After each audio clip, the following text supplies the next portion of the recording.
പഴയ മ്യൂസിയം ഉണ്ട്. അപ്പോൾ അതൊന്ന് കാണാൻ പോകും. അതാണ് നമുക്ക് എപ്പിസോഡ്.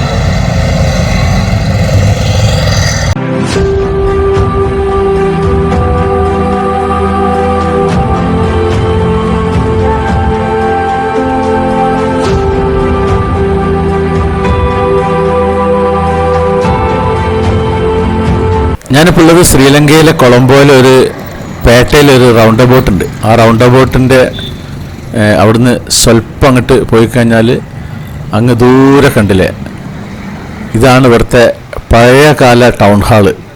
ഇതിങ്ങനെ അധികം ആളുകൾക്ക് അറിയില്ല. ഇതൊരു ചരിത്ര സ്മാരകങ്ങളിൽപ്പെട്ട ഒരു സ്ഥലമാണ്. അപ്പോൾ അതിൻ്റെ അകത്തേക്കാണ് നമ്മളിന്ന് പോകുന്നത്. ഇതിപ്പോൾ പ്രവർത്തിക്കുന്നത് എന്താ വെച്ച് കഴിഞ്ഞാൽ ഇവിടുത്തെ മുനിസിപ്പൽ മ്യൂസിയം ആൻഡ് റിസപ്ഷൻ ഹാളായിട്ടുള്ളതാണ്. അപ്പോൾ ഞാൻ അതിൻ്റെ അകത്തേക്ക് കയറാൻ, അവിടുത്തെ സെക്യൂരിറ്റിയാണ് ഇദ്ദേഹം.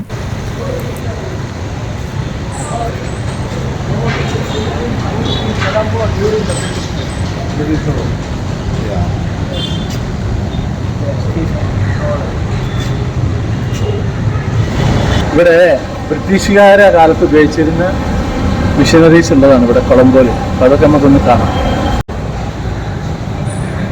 കൂടുതലും ഇവിടെ ഈ റോഡ് പണിക്ക് ബന്ധപ്പെട്ടുള്ള റോഡ് റോളർ വാഹനങ്ങൾ, അതിനോട് ബന്ധപ്പെട്ടുള്ള കുറേ സാധനങ്ങളുള്ളത്.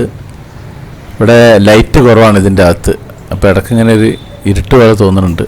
ഇതൊരു പഴയൊരു വണ്ടിയാണ് ആ കാണുന്നത്. എനിക്ക് ഈ വണ്ടീനോട് വലിയ താല്പര്യമില്ലാത്തതുകൊണ്ട് എൻ്റെ പേരും കാര്യം അറിയില്ല. പിന്നെ പൈപ്പൊക്കെ ഉണ്ട്, വലിയ ഉണ്ടല്ലേ, കാസ്റ്റേൻ്റെ വലിയ പൈപ്പുണ്ട്. അപ്പോൾ നമുക്കിങ്ങനെ ചുറ്റി കറങ്ങി കാണാം.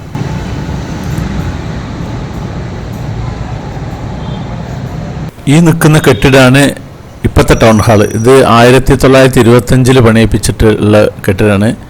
ഇപ്പോൾ ഈ നിൽക്കുന്ന മ്യൂസിയം ആയിരുന്നു അതിനു മുമ്പുണ്ടായിരുന്ന ടൗൺ ഹാള്. ഇപ്പോൾ ഉള്ളത് ഈ ഒരു ബിൽഡിങ്ങിലാണ് ടൗൺ ഹാള് നിൽക്കുന്നത്.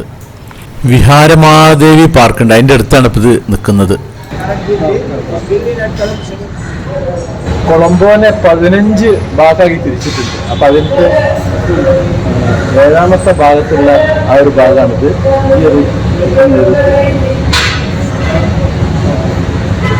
ഞാനിപ്പോൾ നിൽക്കുന്ന ഈ ഒരു ഭാഗം 11ാമത്തെ ഭാഗമാണ്, കൊളംബോ 11.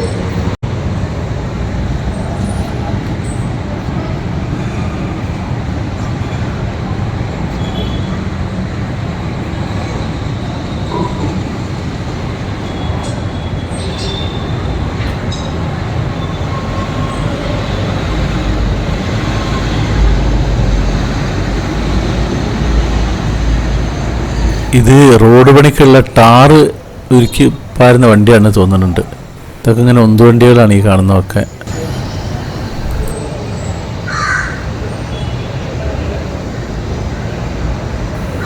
ഇതിൻ്റെ ഒരറ്റത്തു നിന്നുള്ള ഒരു ലോങ് വ്യൂ ആണ്. ഇങ്ങനെയാണ് ഇതിൻ്റെ ഹാള് മൊത്തം നിൽക്കുന്നത്.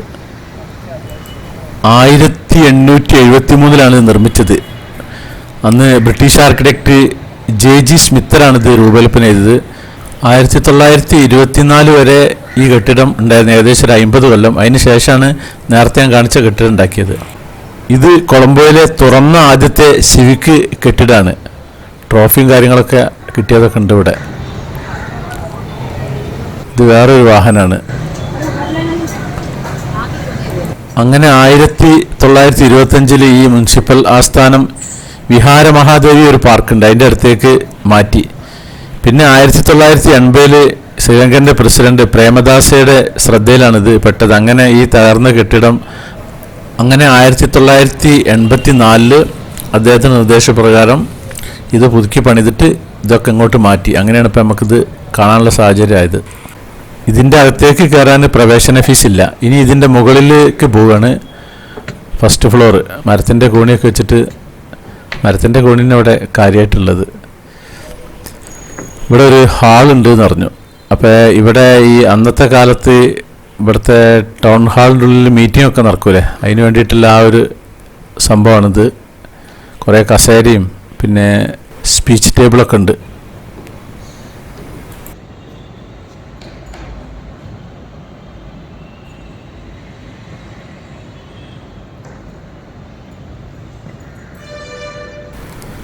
ഇതിൻ്റെ സീലിംഗ് ഒക്കെ അടിപൊളിയാണ്. കംപ്ലീറ്റ് മരത്തിൻ്റെ ഒരു ഡെക്കറേഷനും കാര്യങ്ങളൊക്കെയാണ്.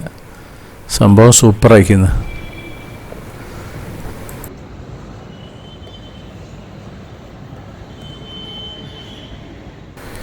ഇതിൻ്റെ പുറത്ത് മാർക്കറ്റാണ്, ഇതിൻ്റെ പുറംഭാഗം മാർക്കറ്റ് കെട്ടിടാണിത്. കാലാവസ്ഥ ഒരു ഇരുണ്ട കാലാവസ്ഥയാണ്, മൂടൽ കാലാവസ്ഥയാണ് ഉള്ളത്.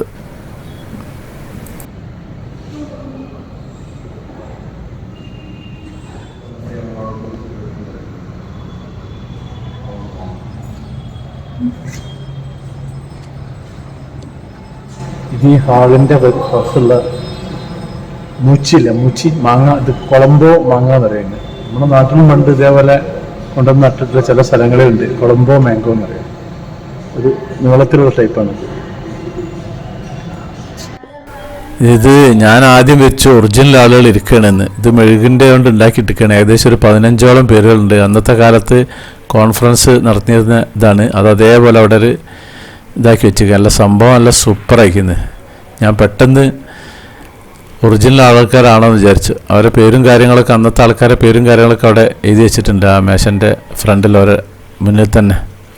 ഏതായാലും ഇതാണ് ഇവിടെ കാര്യമായിട്ട് ഉള്ളൊരു സൂപ്പർ സംഭവം. എല്ലാവരും സൂട്ടും കോട്ടൊക്കെ ധരിച്ചിട്ട് തന്നെ ഉള്ളത്.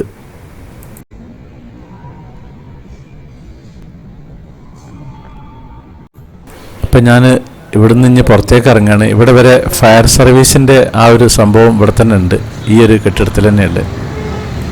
അങ്ങനെ ഈ പഴയ മ്യൂസിയം കണ്ടിട്ട് മടങ്ങുകയാണ്. ഇനി നമുക്ക് അടുത്ത ലൊക്കേഷനിൽ പോവാം. ഈ ഒരു എപ്പിസോഡ് ഞാനിവിടെ നിർത്തുകയാണ്. അപ്പോൾ നമ്മുടെ സാക്സ് വെറൈറ്റീസ് ചാനൽ നിങ്ങൾ ആദ്യമായിട്ട് കാണുന്നവരാണെങ്കിൽ അത് സബ്സ്ക്രൈബ് ചെയ്യാൻ മറക്കരുത്. പിന്നെ അതുപോലെ ലൈക്ക് ചെയ്യാൻ മറക്കരുത്, കമൻറ്റ് ചെയ്യാൻ മറക്കരുത്, ഷെയർ ചെയ്യാൻ മറക്കരുത്. എന്നാൽ താങ്ക് യു.